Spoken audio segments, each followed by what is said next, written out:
यदि आप किसी काम को अधिक दिनों से कर रहे हैं और उस काम में आपको सफलता नहीं मिल रही है, तो मैं इस मोटिवेशनल स्टोरी में 2 बातें बताऊंगा जिससे आपकी समस्या का समाधान निकल जाएगा।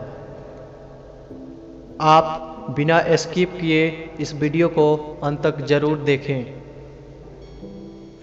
एक बार एक महात्मा एक जंगल में ध्यान लगाकर चिल्ला रहे थे कि जो चाहोगे वही पाओगे। उसके पास में एक रास्ता था। उस रास्ते से हमेशा लोग गुजरते रहते थे। लोग इस महात्मा की बात सुनकर इस महात्मा को पागल समझते थे। मगर एक दिन उस रास्ते से एक व्यापारी गुजर रहा था। वह व्यापारी अपने व्यापार से बड़ा परेशान था। वह व्यापारी इस बात को सोचकर गुजर रहा था कि मैं अब अपना व्यापार छोड़ दूंगा, क्योंकि मुझे सिर्फ अपने व्यापार में हानि का ही सामना करना पड़ रहा है। मगर तब तक उसकी कानों में उस महात्मा की बात सुनाई दी, जो चाहोगे वही पाओगे। व्यापारी ने ये बात सुनकर इधर उधर देखने लगा। तब तक उस व्यापारी की नज़र उस महात्मा जी पर पड़ती है और वह व्यापारी उस महात्मा जी के पास जाकर बैठ जाता है और कहता है, हे महात्मा जी, आप ये क्या कह रहे हैं? जो चाहोगे वही पाओगे। महात्मा जी ने कहा, हाँ वत्स, मैं ठीक कह रहा हूँ, जो चाहोगे वही पाओगे। व्यापारी ने कहा, क्या मैं सच में वो चीज़ पा सकता हूँ जो मैं पाना चाहता हूँ? महात्मा जी ने कहा, हाँ वत्स, मगर तुम क्या पाना चाहते हो, पहले ये तो बताओ। तो व्यापारी ने महात्मा जी से कहा, महात्मा जी, मैं हीरे और मोती का व्यापारी बनना चाहता हूँ। महात्मा जी ने बोला, बिल्कुल वत्स, मैं तुम्हें दुनिया की 2 कीमती चीज़ें दे रहा हूँ। महात्मा जी ने व्यापारी की दाहिने हथेली पर अपनी दाहिने हथेली रखकर बोले, ये दुनिया का सबसे कीमती हीरा है। इसे समय कहते हैं।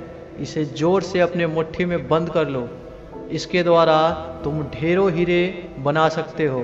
बस इसे कभी अपने हाथ से निकलने मत देना।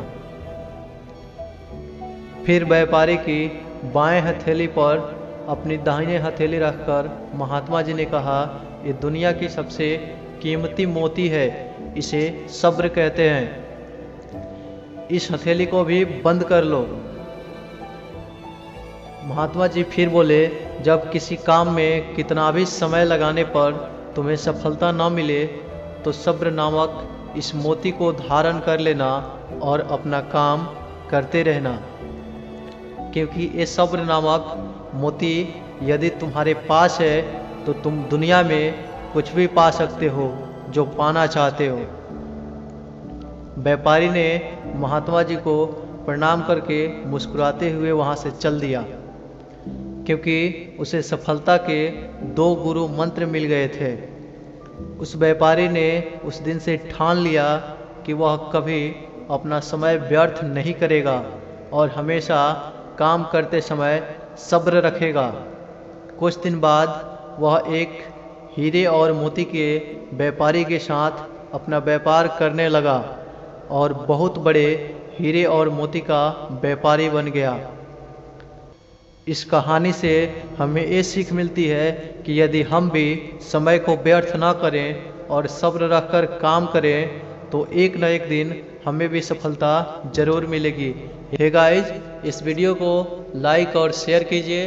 साथ ही साथ हमारे चैनल को सब्सक्राइब करके बेल आइकन प्रेस कीजिए, ताकि नए नए मोटिवेशन की वीडियो आप तक पहुंचता रहे।